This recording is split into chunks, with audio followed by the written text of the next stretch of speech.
del doctor Pavel. En esta ocasión le agradezco al doctor Loesa por su tiempo para esta participación. El doctor Pavel Loesa Magaña es egresado de Medicina de Rehabilitación por la Universidad Autónoma de México. Tiene una maestría en Ciencias del Deporte, ¿sí?, por la Universidad de Fútbol y Ciencias del Deporte. Es profesor adjunto de la especialidad en Medicina de Rehabilitación del Centro Médico 20 de Noviembre en la Ciudad de México. Es profesor titular del posgrado de alta especialidad en Fisiología Clínica del Ejercicio en el Centro Médico 20 de Noviembre. Es exprofesor titular de posgrado de alta especialidad en Rehabilitación Cardíaca, así como es ex miembro de los subcomités para implementación de la CIF de la Organización Internacional de Rehabilitación en el 2018 y es actualmente miembro de dicha sociedad internacional. El doctor Pavel nos hablará sobre el campo de la competencia del fisiatra. Así que adelante, doctor, y muchas gracias por su tiempo. Hola, buenas tardes a todos, buenas noches. Muchas gracias por la invitación. De verdad es un honor estar en la plataforma de AMLAR para esta charla que lo platicé con Viviana desde febrero, me parece. A finales de febrero todavía no nos llegaba la situación actual a Latinoamérica, entonces el tema pues pintaba bonito. Hoy en día, que platicaba con ella la semana pasada de que se salía un poco de lo que se ha estado hablando, pero bueno, también de repente retomar lo que somos y acordarnos en cuestiones de pues volver a nuestro campo un ratito, a nuestro terreno de juego y área de confort, pues está bonito, ¿no? Fíjense cómo llamo la plática, espero que les sea de utilidad. Está muy dirigida a los médicos residentes, aunque a los que ya estamos con más tiempo en esto no se nos debe de olvidar de repente qué somos y qué hacemos. Entonces, la charla pues, se va a llamar Campo de Competencia del Médico Rehabilitador o Filosofía de la Fisiatría, y al reto vemos por qué le pongo ese siguiente título. Entonces, primero que nada, vamos a partir del definirnos, del definir qué somos y por qué partimos de eso. Porque, bueno, la primera pregunta fundamental de la filosofía, yo en experiencia personal no entendía por qué decían que la ciencia era hija de la filosofía hasta que hice la maestría, llevé epistemología y entonces entendí en qué momento de la vida necesitabas la filosofía y el pensar, el porqué de las cosas, el para qué de las cosas, el voltear a ver todos los contextos. Es una investigación, pues se acaba redundando en un planteamiento del problema, una pregunta de investigación y un objetivo. En el caso de la parte que nos atañe el día de hoy, pues partimos de estas dos preguntas fundamentales de la filosofía, ¿no? ¿Quién soy y para qué estoy aquí? Y eso es lo que nos trae a la charla del día. Por eso el llamarlo filosofía de la fisiatría, porque trataremos de llevar esto al contestar estas preguntas. ¿Quién soy y para qué estoy aquí? ¿Y por qué salen las preguntas?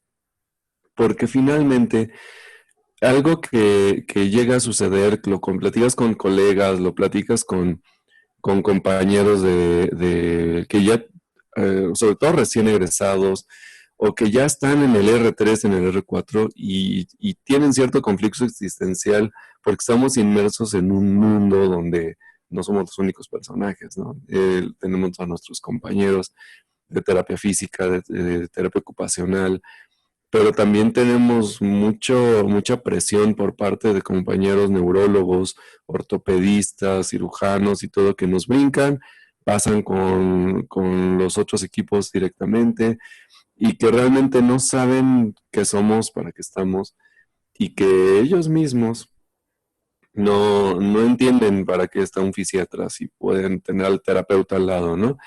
Pero el gran problema es cuando el propio residente de fisiatría no sabe y no entiende de qué estamos aquí, y por qué estamos aquí, y para qué estamos aquí, y entonces acaban refugiándose en áreas muy particulares, como puede ser el intervencionismo o la electromiografía. No está mal, pero porque si somos una especialidad tan compleja, tenemos que refugiarnos en una parte en particular para podernos justificar la propia existencia. Por eso me entretengo en este minuto aquí en esta parte, para poder tomar filosofar un ratito y decir punto, ¿quién soy? ¿Para qué estoy aquí? Bueno, vamos a ver entonces, ¿qué es un fisiatra? Para empezar, ¿qué es un fisiatra? Y me voy a ir a citar la parte de la página de la Academia Americana de Medicina Física y Rehabilitación, que justamente se llama así, What is a Physiatrist? ¿Qué es un fisiatra? Pues es un médico especialista que trata pacientes de todas las edades, cuyo enfoque está en la función, que vamos a ser los médicos que atienden a la persona con discapacidad, que diagnostica y trata el dolor como resultado de una lesión o condición discapacitante. Es más, la doctora Rosales hace poco en el Congreso Mundial decía que la principal causa de discapacidad era el dolor. Y yo creo que sí es una cuestión que a todos nos frena en algún momento de la vida, así sea un dolor de cabeza, el dolor de la espalda, levantarse, alguna cosa así. Un médico que determina y lidera un plan de tratamiento o prevención, y eso es bien importante, también igualmente en los congresos el Congreso Mundial. Por ejemplo, el doctor William Micheo daba su conferencia y mencionaba esto: tenemos que liderar el plan de tratamiento o prevención en el caso, por ejemplo, de la persona que reinsertamos a la actividad del deporte. Tenemos que prevenir una nueva condición así. Y ahorita vamos a hablar de prevención en un contexto mucho más, no solo, yo cito ahorita el deporte, pero en una situación mucho más común. Es el médico que lidera el equipo, que incluirá al terapeuta físico, el ocupacional y otros, eso lo sabemos perfectamente, pero ¿por qué tenemos que liderarlo y de qué consiste ese líder? No se trata de ser el jefe que pasa órdenes y tú ejecutas como yo digo. Es líder que va a guiar a esto, incluso a la propia persona. Un médico que trabaja en conjunto con otros especialistas, que es donde los otros especialistas de repente no tienen el interés de acercarse o de saber qué somos. Nosotros tenemos que darnos a conocer y que ellos entiendan para qué estamos. Llegamos a ciertos puntos cuando logras este nivel de entendimiento, que pongo dos ejemplos en el hospital donde trabajo. Por ejemplo, ortopedia. Ortopedia realiza un implante ortopédico articular de la rodilla, lo recibe en la fase aguda, en la consulta, me lo manda a rehabilitación y su indicación para el paciente es: en el momento en el que el fisiatra lo dé de alta, regresa conmigo para el seguimiento. Y por ejemplo, en el caso de neurología, los médicos de neurología, cuando consideran a un paciente candidato para toxina botulínica, no la ponen ellos, le extienden una interconsulta y vaya con el fisiatra para que le pongan la toxina botulínica y le den su terapia. Pues cuando las otras especialidades entienden tu campo de acción, pueden ayudarte mucho a trabajar en una cordialidad enorme, que también cuando tú necesites algo y le digas: oye, este paciente no está respondiendo por acá, se los mandas y muy, muy en corto puedes charlar perfectamente con ellos, desde médico a médico, de especialista a especialista, y van a entenderte y a valorarte. Y es un médico que trata a la persona y no un área o problema. Es decir, ahorita enfoco un poquito más técnico esto desde el punto de vista del doctor Stefano Negrini, pero el fisiatra es ese médico que va a involucrar los contextos personales y ambientales en el tratamiento de la persona. Una vez establecido el diagnóstico, el fisiatra diseñará el plan que puede ser llevado por profesionales, por el mismo fisiatra o por el paciente. Imagínense, hoy en día el doctor Benz ha hablado ya varias veces en sus diferentes plataformas de la telerehabilitación y está más que publicado los programas de autorrehabilitación que dan muy buen resultado en Europa, quizá en Latinoamérica. Híjole, la idiosincrasia no nos deja llegar al todo de esto, pero es competencia del fisiatra la educación al paciente mismo para que pueda llevar autorrehabilitación. Y competencias que son las que define la misma American Academy. La electromiografía, eso todos lo sabemos. El intervencionismo con ecoguía, también hace no mucho el doctor Benz daba una charla de eso aquí. Las infiltraciones, bueno, en el caso de intervencionismo cada vez hay más personas que están entrando a esto, ¿no? Aquí mismo en nuestro país, en México, hay un grupo de Guadalajara muy fuerte que está formando gente. El doctor Ricardo Quesada aquí en la Ciudad de México, yo creo que es el que está liderando esto, pero poco a poco todos lo vamos adoptando como una herramienta para poder estar anatómicamente viendo lo que sucede. Las infiltraciones, llámenle de lo que quieran, la proloterapia, el tratamiento de la espasticidad, la medicina manual, osteopatía, la prescripción de ortesis y prótesis, el manejo de medicina complementaria. Ojo, la American Academy lo reconoce como una competencia del médico fisiatra. Acá en México se imparte un diplomado con personas muy interesantes de la especialidad en el país, que se llama así, técnicas complementarias en rehabilitación, el que tratan de llevar esto a un terreno mucho más práctico y desde un punto de vista muy científico, que es una de las cosas que justifica la American Academy. Todo basado en la evidencia, ¿no? Asesoramos a la persona con discapacidad y eso puede ser desde las recomendaciones de las modificaciones al hogar hasta incluso para fines de asesoría a nivel construcción. Recientemente, hace unos 2, 3 años, la doctora Lucatero con el que era el secretario general de mi institución, el ISSSTE, ganaron un premio nacional basado en que mi institución ofrece créditos de vivienda, que se llama FOBISTE. El proyecto que ganó fue dirigido a que dentro de los créditos de vivienda se hicieran casas con espacios habitables dirigidos a personas con discapacidad, personas que hacen la vida en silla de ruedas. Entonces se hizo el proyecto que incluía asesoría de discapacidad a ingenieros civiles y arquitectos para que trabajaran directamente sobre unas casas adaptadas para personas. Fíjense, un proyecto tan interesante cuando hoy en día las casas de interés social se abundan, ¿no? Y somos médicos que hacemos consultorías médico-legales en términos de esto, que debemos trabajar muy en conjunto con los médicos del trabajo para poder determinar los certificados de discapacidad o como desafortunadamente todavía se llaman en México, certificados de invalidez. Esas serán, según la American Academy, nuestras competencias primarias, resumidas en unos cuantos renglones.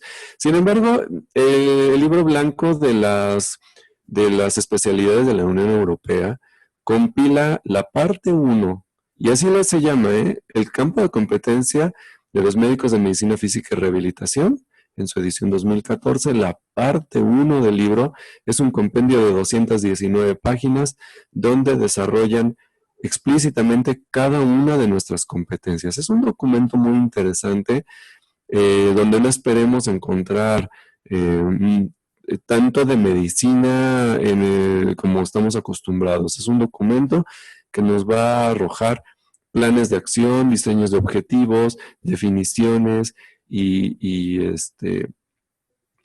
otro tipo de cosas que de repente en la formación tan positivista que tiene nuestra carrera, cuesta trabajo aterrizar y cuando las ves dices, caray, es interesante.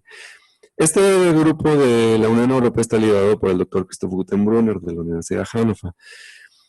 Él resume en un cuadro muy interesante, de hecho está publicado este texto en un artículo, y lo pone así, en este cuadrito, te dice, el médico especialista, las actividades propias del médico especialista es ¿el diagnóstico de qué? De la patología subyacente, no solo de la patología basado en el código CIE-10, sino de la patología subyacente que tiene, de las capacidades funcionales y actividades, de la participación en la sociedad y de los factores contextuales de la persona. Esto es el diagnóstico que nosotros debemos manejar.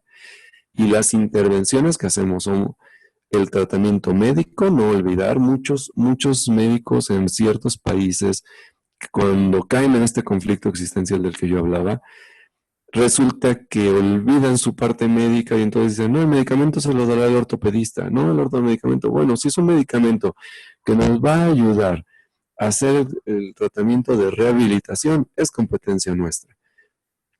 El tratamiento con agentes físicos y las intervenciones de educación y psicosociales, era lo que les decía a nivel educativo, desde educar al paciente en ciertas particularidades hasta participaciones multinacionales como la que estamos teniendo en este momento, ¿no? Y el equipo de rehabilitación está conformado por el fisioterapeuta, por el terapeuta ocupacional, por la psicoterapia, por el trabajador social, enfermería y otras. Y la cooperación interdisciplinaria con otras especializaciones médicas es algo que no debemos de dejar de lado, ¿no? Siempre tenemos tener el concepto de que no somos los únicos, ¿no? Por ejemplo, el trabajar en un área de rehabilitación cardíaca de la mano, un rehabilitador cardíaco fisiatra con un rehabilitador cardiólogo, es muy interesante porque pueden tener abordajes muy complementarios.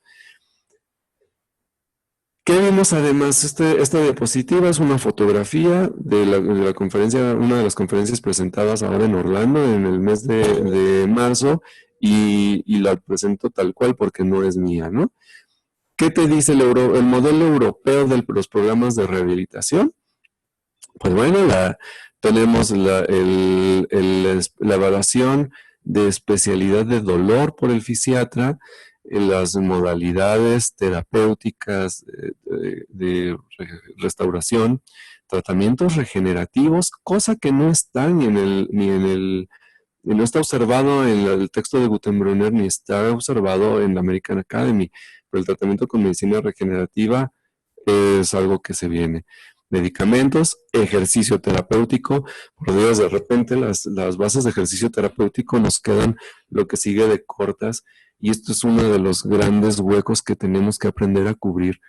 Habemos gente, me incluyo, que estamos tratando de hacer ruido en el aspecto de ejercicio, de no dejarlo como algo que es competencia de otros, es competencia primaria de nosotros y tenemos que saber cómo administrarlo, cómo prescribirlo, cómo guiarlo para que otros sean los que lleven de la mano en la ejecución, pero tener las bases fundamentales de lo que nosotros tenemos como principal herramienta terapéutica.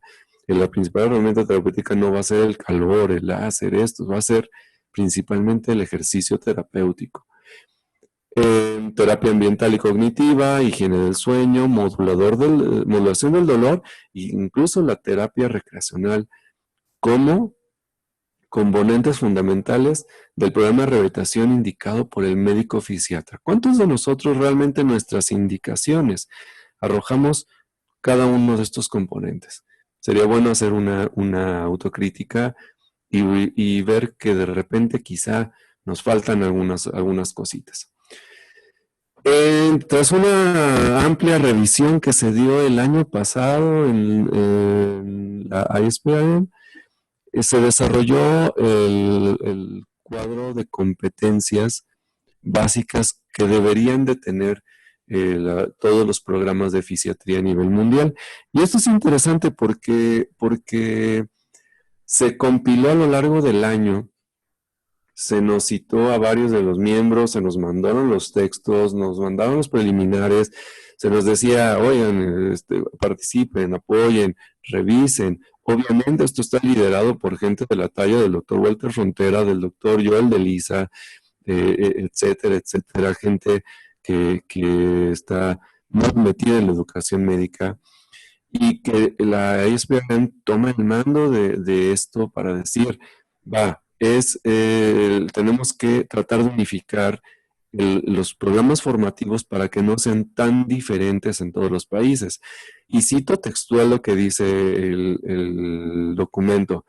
El objetivo de este documento es proporcionar un conjunto de requisitos de conocimientos prácticos fundamentales y competencias esperadas en la práctica profesional de la medicina de rehabilitación. Dada la variabilidad en la práctica y disponibilidad de recursos en cada ubicación geográfica, se hace hincapié en los conceptos y principios básicos de la especialidad con la adición de algunos temas o condiciones con el objetivo de esforzarse por convertirse en el plan de estudios básico ideal u óptimo. Los que tengan duda de esto, ahí les puse una imagen, cómo lo encuentran simplemente en un buscador como el Google, le ponen ISPRM Core Competencies y es el primer documento que les arroja. Es libre, lo pueden descargar, está en PDF. No lo resumo, aunque cae muy bien en esta plática, no lo resumo ideas muy específicas, incluso hasta de cómo evaluarlo. Ojo los que tenemos residentes, valdría la pena que le echáramos un ojo y quizá adoptáramos algunas de estas cosas. ¿Cuándo fue publicado este documento? El 29 de noviembre del año pasado. Es un documento que no llega a los 6 meses de publicado, así que está recién salidito del horno. El libro blanco que les comentaba del doctor Gutenbrunner te dice que el especialista en medicina física y rehabilitación es responsable del desarrollo de los programas de medicina física y rehabilitación y de identificar el encuadre en el que debemos de llevarlo a cabo. El programa debe de incluir información sobre el diagnóstico, los problemas que se están presentando y las funciones preservadas de acuerdo a la CIF. Las metas individuales, las metas del cuidador, las metas de la familia y las metas del profesional. Esto es algo que dejamos luego de lado. Yo le prescribo el tratamiento y llévelo a cabo. Tomar en cuenta esas 4 metas: individuo, cuidador, familia y metas profesionales. Apenas el fin de semana en un curso de espasticidad que dimos, hacíamos un cuadro tomé un cuadro de un artículo muy interesante sobre espasticidad y se tomaron la molestia de hacer una lista de interés por los pacientes y tasarlos. Entonces te dabas cuenta que un paciente con espasticidad, según ese artículo, te decía que su primer meta era caminar independientemente. Y de eso estaba presente como meta objetivo primario del tratamiento en un 86% de los pacientes. Mientras que el manejo en sí de la espasticidad caía a solamente como un 40% del interés. Entonces te das cuenta tú, bueno, mi objetivo que sería trabajar la espasticidad no es el mismo del tratamiento del paciente. Ojo con eso, este cuadro es interesante. Entonces vamos a desmitificarnos, ¿no? La gente piensa a veces que va al fisiatra que le demos terapia y el fisiatra no realiza las terapias. El terapeuta físico es ese licenciado que está entrenado para la atención de la patología musculoesquelética común, examen musculoesquelético, modalidades físicas y desarrollo de un plan de ejercicio terapéutico. Esto está citado en la Federación Mundial de Terapia Física. Mientras que nosotros diagnosticamos, establecemos el manejo del paciente, asesoramos al paciente y nos aseguramos de que está estable y listo para llevar a cabo la terapia, además de otorgar educación sobre la enfermedad y manejar las comorbilidades para prevenir complicaciones futuras. Entonces ya nos queda claro qué diagnostica el fisiatra, ¿verdad?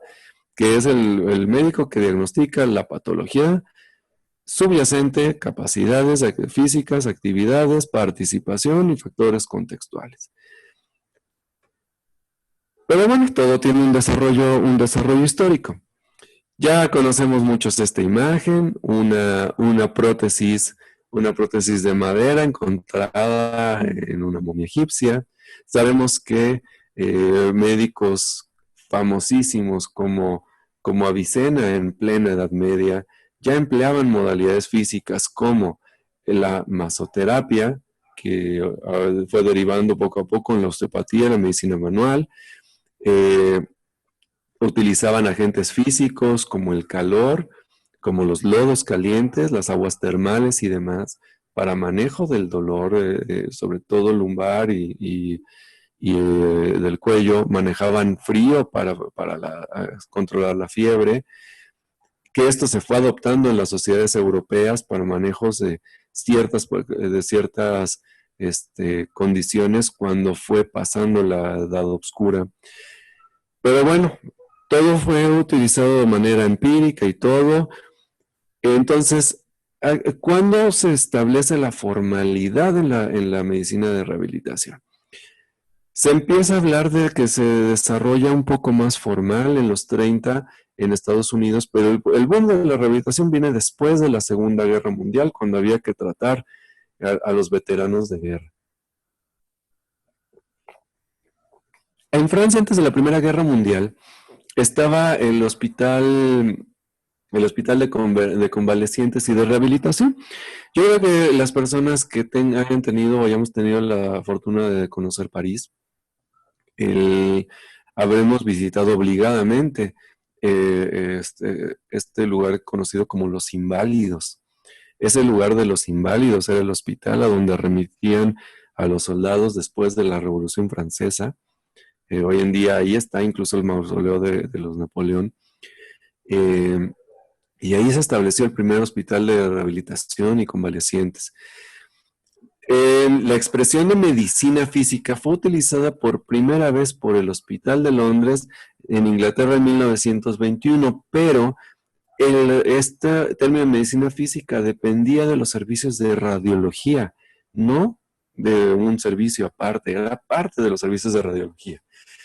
Nace como especialidad médica en Estados Unidos hasta 1947, pero para llegar a ese término de especialidad, el doctor Frank Cruzen investiga sobre medicina física, pero el doctor Frank Cruzen no era rehabilitador, el doctor Frank Cruzen era ortopedista.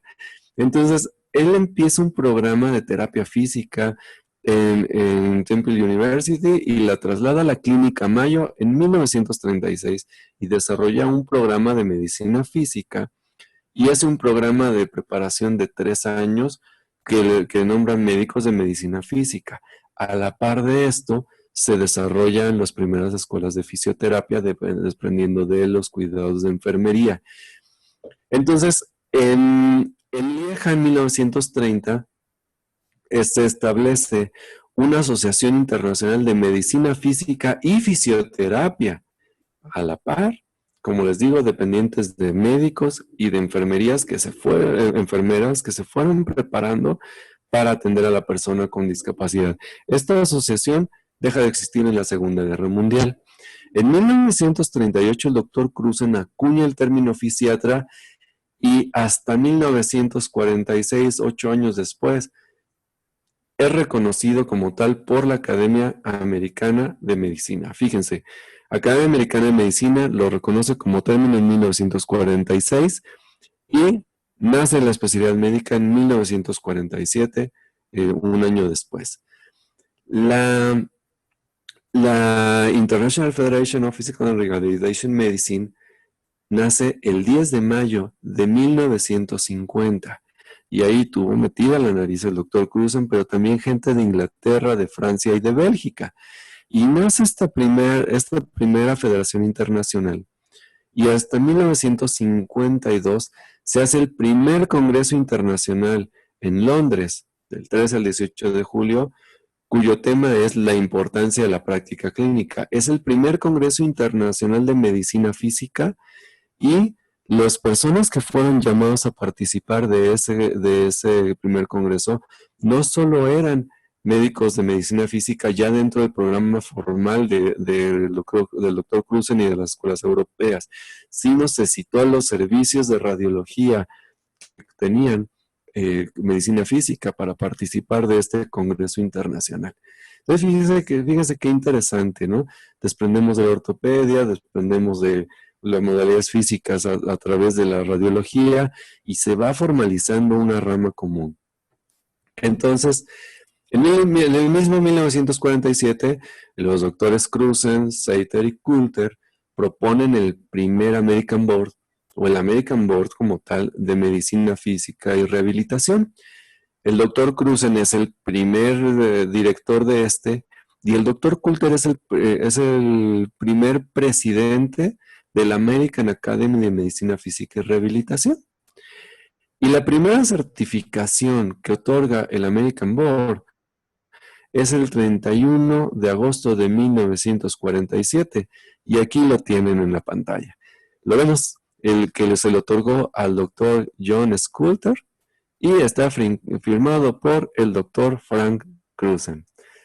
Obviamente alguien tenía que iniciar, obviamente ellos tenían que crear el programa, certificarse como tales, y a partir de ahí, con toda la formalidad, echar a andar la especialidad en este lado del charco, ¿no? Yo soy mexicano, y en México, en 1905, el Hospital General funda también a través del servicio de radiología un servicio de medicina física donde se da hidroterapia, mecanoterapia y electroterapia. Y ahí tenemos a los 3 médicos que atendían esa área, el doctor Eduardo Monteverde, Eduardo Jofre y Federico Dugua. 20 años después, el Hospital General de México y el Hospital Juárez fundan la medicina física como servicios independientes de radiología. Hasta que en 1943 el doctor Alfonso Tomé Zamudio, quien hizo alguna preparación de posgrado en Estados Unidos, en la clínica Mayo propiamente, fue el que viene y trae formalmente un servicio de medicina física y rehabilitación a México en 1943 en el Hospital Infantil. Y empiezan a fundar la formación consolidada de los médicos de rehabilitación, a médicos generales y a enfermería capacitada, igual como se dio todo, pero acá estamos hablando de 1957. Un nivel técnico de 1 año para ambos perfiles. En 1957 igualmente se funda el Hospital Colonia, que todavía está activo, que atiende personas principalmente con lesión medular. Es un hospital dependiente del Instituto Mexicano del Seguro Social, que casualmente, aunque se funda en 1957, está estrenando a partir de marzo de este año su primera generación de residentes apenas. Pero resulta que hasta 1972 se funda el primer curso de especialización formal por la Universidad Autónoma Nacional Autónoma de México en el Hospital Infantil de México, y en 1973 se echa a andar la especialidad en el Hospital 20 de Noviembre por el doctor Juan Enrique Quintal Velasco. El Hospital 20 de Noviembre, que es mi casa y donde ahí estoy laborando día a día, es una de las primeras 2 sedes de rehabilitación en México. Hoy en día el Hospital Infantil de México solamente tiene médicos residentes de alta especialidad en rehabilitación pediátrica, y bueno, pues nosotros seguimos ahí formando personas que se dediquen a esto, ¿verdad? ¿Quién fue el doctor Juan Enrique Quintal Velasco? Bueno, el doctor nació en Mérida, fue el primer residente del Hospital Colonia de Ferrocarriles de México, hizo su posgrado en la Universidad de Nueva York y otro posgrado en rehabilitación en Londres, que casualmente fueron de las sedes que llamaron a ese primer congreso internacional. Fue jefe de los servicios de los hospitales López Mateos, 20 de Noviembre y Hospital General de México. Fue profesor de la especialidad en medicina de rehabilitación del 20 de noviembre hasta 1986. Personas como el doctor Álvaro Lomelí o el doctor Juan Manuel Guzmán fueron alumnos directos del doctor Juan Enrique Quintal. Fue presidente de la Sociedad Mexicana de Medicina Física y Rehabilitación en 3 ocasiones y miembro fundador de ella, y miembro fundador del Consejo Mexicano de Medicina y Rehabilitación, y miembro fundador y secretario de AMLAR. Fue iniciador de los cursos latinoamericanos de electromiografía, electrodiagnóstico y de rehabilitación cardíaca, y fundador del capítulo latinoamericano de rehabilitación cardíaca. Esta diapositiva es cita casi textual de un texto del doctor Juan Manuel Guzmán en la revista Mexicana de Medicina Física y Rehabilitación, que hizo esta reseña del doctor Juan Enrique Quintal Velasco. Hoy en día, en su casa, el Hospital 20 de Noviembre, hacemos jornadas de rehabilitación cada 2 años y establecimos ya en 2 ediciones un premio de trabajo libre de investigación en rehabilitación que lleva su nombre, doctor Juan Enrique Quintal Velasco. La última edición fue el año pasado. En México, la UNAM adopta los cursos de posgrado de alta especialidad en medicina, que bueno, en Estados Unidos y los modelos que Estados Unidos que lleva, por ejemplo, el doctor William Micha también en Puerto Rico, son los fellows. La alta especialidad en medicina es una residencia de 1 año en un tópico particular en ciertas sedes. ¿Cuáles son las que tenemos reconocidas por la UNAM en México? Rehabilitación neurológica, pediátrica, geriátrica, ortopédica, laboral, pulmonar, rehabilitación en enfermedades neuromusculares, pulmonar pediátrica, rehabilitación cardíaca, electrodiagnóstico y fisiología clínica del ejercicio. Estos están en el Instituto Nacional de Rehabilitación, en Teletón, en el Instituto Nacional de Pediatría, en el Hospital Infantil de México, en el Instituto Nacional de Enfermedades Respiratorias, en el Hospital 20 de Noviembre, no puedo dejar fuera mi casa, ¿verdad? Y el mismo Teletón, ¿no? Entonces, lo que tratamos es de hacer que un fisiatra sea todavía más especialista en un campo en particular de la rehabilitación. Todavía estamos tratando de que el alto especialista se reconozca todavía más porque desafortunadamente, salvo que estén en un tercer nivel muy especializado, es difícil que un alto especialista sea contratado para ejercer esa especialidad en un instituto público. Casi siempre se contratan y se dedican a la rehabilitación en general. Hace falta todavía, estamos construyendo esto y tiene que cuajar tarde o temprano porque el campo es tan amplio que nos rebasa. Entonces, bueno, vamos a retomar el aspecto de la filosofía del fisiatra. Ya sabemos este concepto de la OMS, ¿no? La salud es un estado completo de bienestar físico, mental y social, y no solamente la ausencia de afecciones o enfermedades. Pero aquí yo hago ciertas preguntas que me gustan. Por ejemplo, un atleta paralímpico que está en la cúspide, que es medallista de oro, que tiene, por ejemplo, Salvador Hernández, que es multimedallista en carreras de sillas de ruedas en personas con lesión medular, ¿no? O el reciente campeón del mundo, Edgar Navarro, mexicano. Y estas personas, Edgar Navarro, por ejemplo, él era diputado y él implementa varios programas sociales para discapacidad y es multimedallista. Y dices, estar en un completo estado de bienestar físico, mental y social. Yo platiqué con él, tuve la fortuna de tratarlo, hacer unas pruebas con él, y él se decía, pues yo me considero una persona sana y normal. Hago mi vida en una silla de ruedas, pero hago todo. Entonces yo creo que en términos de salud, pues él podríamos decir que está en un estado de completo bienestar físico, porque él se percibe que así vive tranquilamente y no tiene 1 año o 2 con lesión medular, ¿no? Ya conocemos el esquema de la historia natural de la enfermedad, de la interacción entre agente, huésped y medio ambiente, el periodo prepatogénico, signos y síntomas y los cuadros clínicos, complicaciones, secuelas o muerte. El enfoque tradicional de la medicina nos ha mandado a la prevención terciaria según el esquema de Lebel y Clark, que se adoptó como dogma de fe desde 1965 y que seguramente a todos nosotros nos enseñaron en la escuela de medicina, y que dice que prevención terciaria es la limitación de secuelas, la rehabilitación. Después de eso, en 1969, citó el libro de Cruzen, la última edición, los doctores Cito y Lee, que todavía por ahí tienen algunas publicaciones interesantes, dicen que no, que nosotros estamos en el nivel secundario, que podemos hacer un diagnóstico temprano, un tratamiento oportuno y ejercer rehabilitación ahí. Y yo creo que todos estamos de acuerdo en este punto en particular, donde el nivel secundario es parte fundamental de esto sin dejar llegar a las secuelas, ¿no? Otras visiones, antes de tomar otras visiones, como de los españoles Barquín y Calderón, nos condenan a la referencia al tercer nivel y uso de medicina física. La Universidad de Columbia dice que somos para limitar secuelas.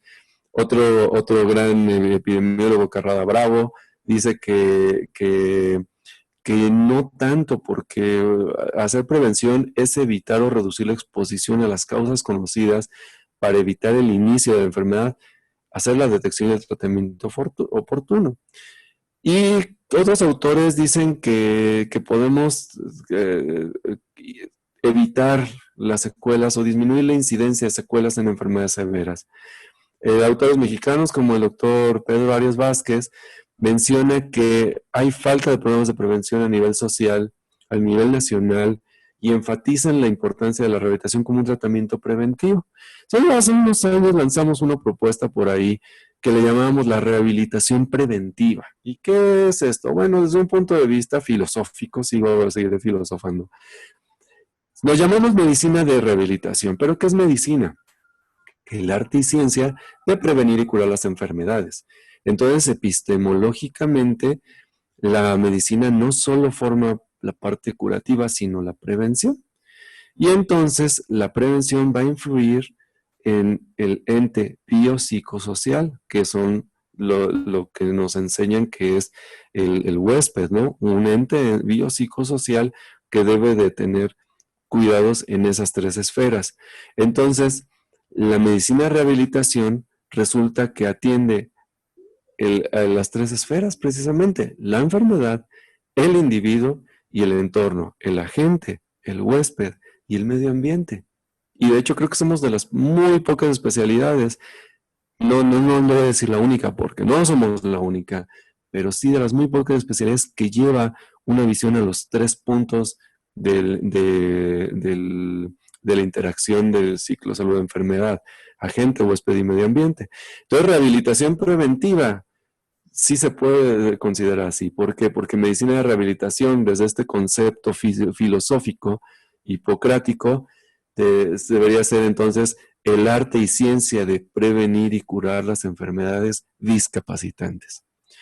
Y hablábamos de que esta interacción de la rehabilitación con la tríada debe de estar desde que hay ausencia de enfermedad, y podemos tener tanto intervención por rehabilitación para el individuo como para las masas.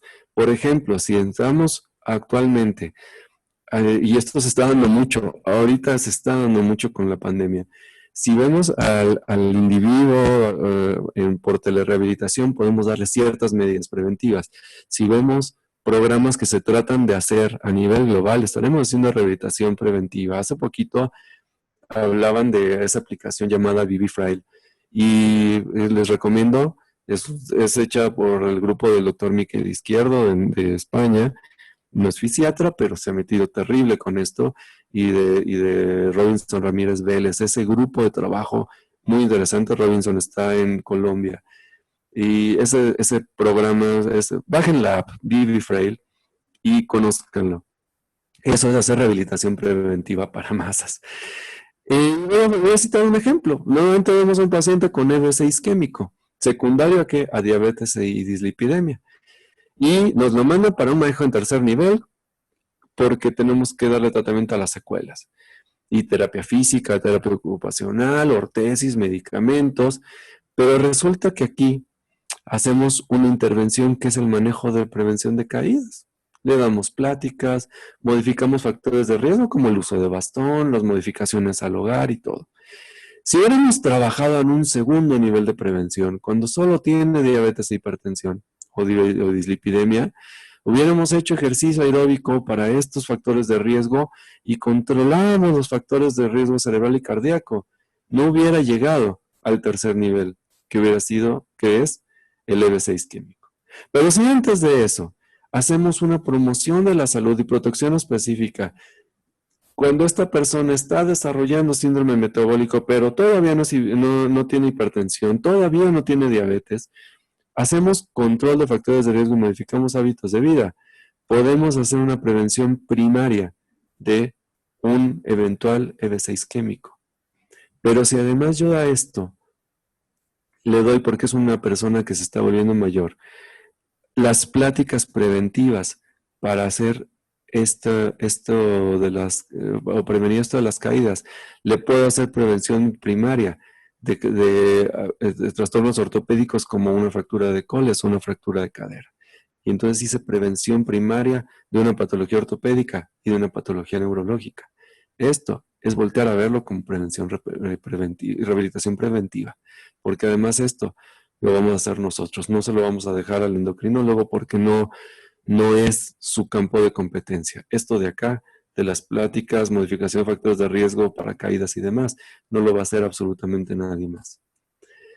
En nuestro país, México, la norma oficial mexicana para atención integral a las personas con discapacidad, primero que nada dice que no debemos tratar ese término que trataron de decir políticamente correcto de capacidades diferentes, porque es una aberración. Capacidades diferentes, no existen las capacidades diferentes, no es cierto que todos tenemos capacidades diferentes. Desde un punto de vista físico, todos tenemos fuerza, velocidad, resistencia, elasticidad y coordinativas. Y desde un punto de vista de los de comunicación humana tenemos ciertas capacidades, pero todos tenemos las mismas. Capacidades diferentes sería la capacidad de mimetizarse con el ambiente, como los camaleones. Capacidad diferente sería respirar bajo el agua con branquias, o capacidad diferente sería volar. Entonces no tenemos capacidades diferentes, al contrario, todos tenemos las mismas capacidades mayor o menormente desarrolladas. Dice que entonces empieza con ese prefacio, nada de que llamarlo capacidades diferentes, debemos llamarlo personas con discapacidad, porque decir discapacidad no es peyorativo, es un término que te dice que la capacidad está alterada. Y que las actividades para la atención integral deben de incluir educación, prevención y promoción para la salud, diagnóstico oportuno y tratamiento de rehabilitación, primer, segundo y tercer nivel de prevención. Además, te establece que la aplicación de procedimientos rehabilitatorios específicos deben de ser de acuerdo con el tipo de alteración detectada y prescritas por un médico con un especial en medicina de rehabilitación o, en su defecto, por un médico en comunicación humana, un audiólogo foniatra, para las cuestiones que a ellos les competen.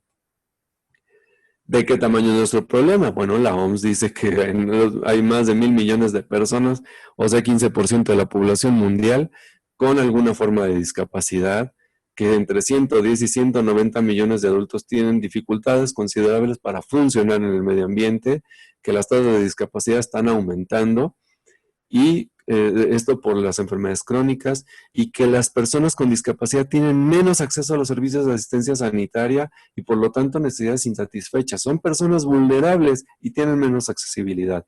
Esto lo establecieron aquí en México en el Congreso Mundial del 2014 en Cancún, en el Proyecto de Acción Mundial de la OMS sobre Discapacidad 2014-2021. Hay un antecedente muy interesante. La OMS firma el convenio con la ISPRM en ese congreso, en la sesión plenaria de inauguración, en el 2014, junio de 2014, y contemplaban que en 7 años el proyecto de mejor salud para todas las personas con discapacidad iba a ser una realidad. Y hoy en día podríamos ser bien autocríticos, pues que estamos a 1 año de que se cumpla ese plazo y estamos prácticamente igual que como estábamos en 2014. El impacto de la discapacidad es terrible, puesto que afecta a la persona desde lo biológico, desde lo psicológico, y a mí me gusta mucho hacer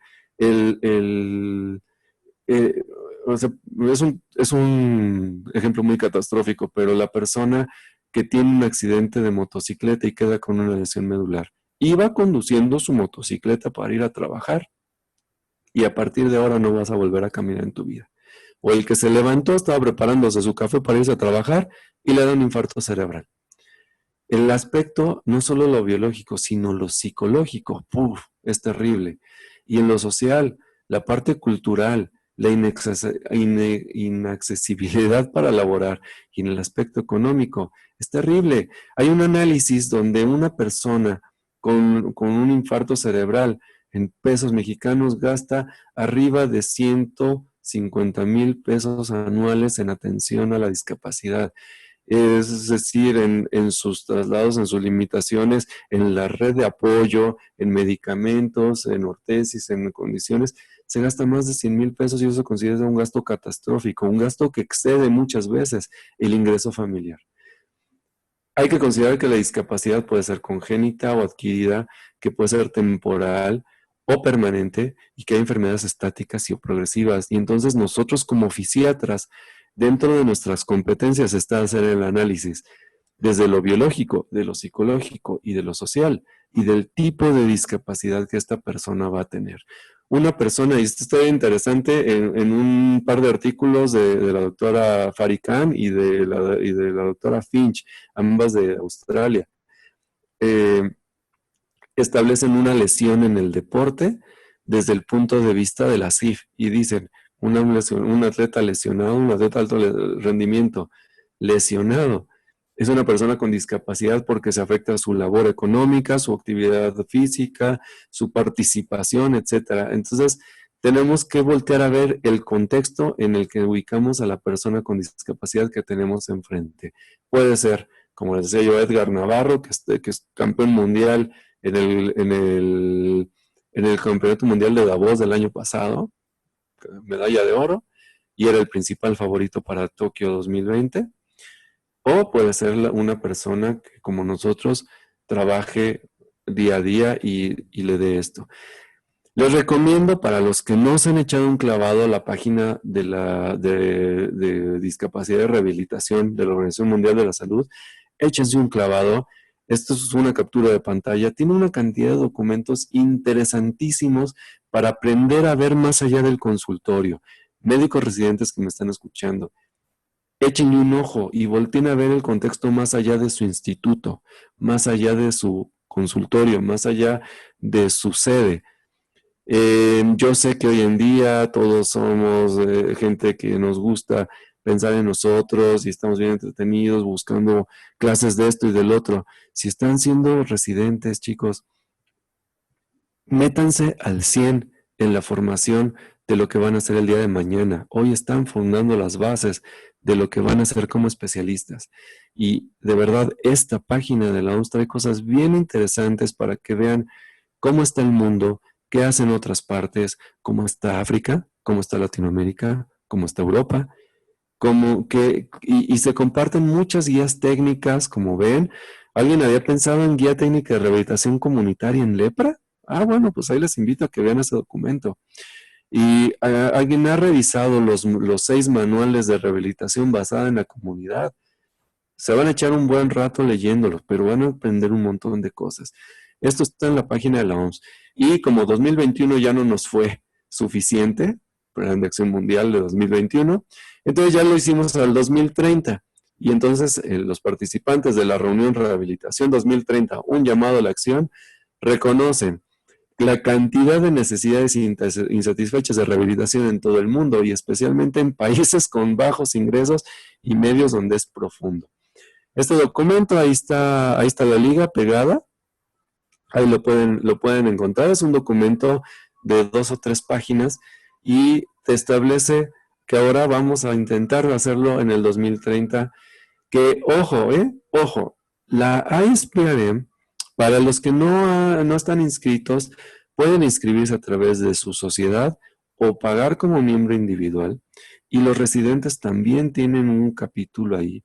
Y tenemos acceso a material muy interesante y participación en los comités, si nos toman en cuenta. La ASPRM es la única sociedad internacional de medicina que está considerada una ONG, que no es solo algo meramente académico, sino es una ONG, y que colabora de la mano como apoyo a la Organización Mundial de la Salud y a Cochrane. Entonces, tú volteas a ver que la OMS y la ISPRAM trabajan en conjunto y este tipo de documentos salen en conjunto entre ambas organizaciones, y que hay también, insisto, un capítulo propio de Cochrane para rehabilitación. Creo que somos la única especialidad que tiene su propio capítulo de esto y está liderado para rehabilitación. Y esto está dado por el trabajo de gente como el doctor Stefano Negrini, el doctor Walter Frontera, la doctora Francesca Guimigliano, que han hecho propiamente llamados a decir, oigan, nuestra evidencia no califica igual que la de todas las demás. Y hay cosas interesantes ahí. Además, nos rige la Convención de los Derechos de las Personas con Discapacidad. Les haría una pregunta. En este momento veo que hay, ay Dios mío, más de 300 personas conectadas. Gracias a todos. Hay más de 300 personas conectadas en este audio. Y yo les preguntaría, ¿cuántos de ustedes han leído la Convención sobre los Derechos de las Personas con Discapacidad? ¿Y cuántos han leído el último informe mundial sobre la discapacidad? Si no lo han hecho, dense la tarea de leerlo porque vamos a conocer de qué tamaño es el problema. Y la Convención de los Derechos de las Personas con Discapacidad nos va a dejar ver el otro lado del escritorio. Podremos ver si nuestro campo de acción lo estamos ejerciendo sobre estos derechos de las personas con discapacidad o si nuestro actuar violenta esos derechos. Y también nos dejaremos de tener ese conflicto existencial del que yo hablaba al inicio, porque el informe mundial sobre la discapacidad nos va a dejar ver el alcance de lo que podemos hacer como fisiatras y nos va a dejar ver que son más las personas con necesidad que los que estamos. No vamos a volver a decir, ay, es que no consigo un trabajo porque los terapeutas me quitan el campo. No, volteenlo a ver. Vuelvo a decir, salgan más allá del consultorio. Obviamente entendiendo que la CIF es un término, agrupa la funcionalidad como un término genérico que incluye funciones, estructuras corporales, actividad y participación, nos hace ver diferente el vaso, nos hace ver el vaso medio lleno, no medio vacío. Y ahorita lo vamos a ver de un esquema mucho más práctico. Y que la discapacidad pues son deficiencias en funciones, limitaciones en la actividad y restricciones en la participación, sí desde el aspecto negativo, pero vuelvo al punto de vista, tenemos que verlo desde el vaso medio lleno, qué capacidades residuales tiene esta persona. Antes de pasar a ese esquema,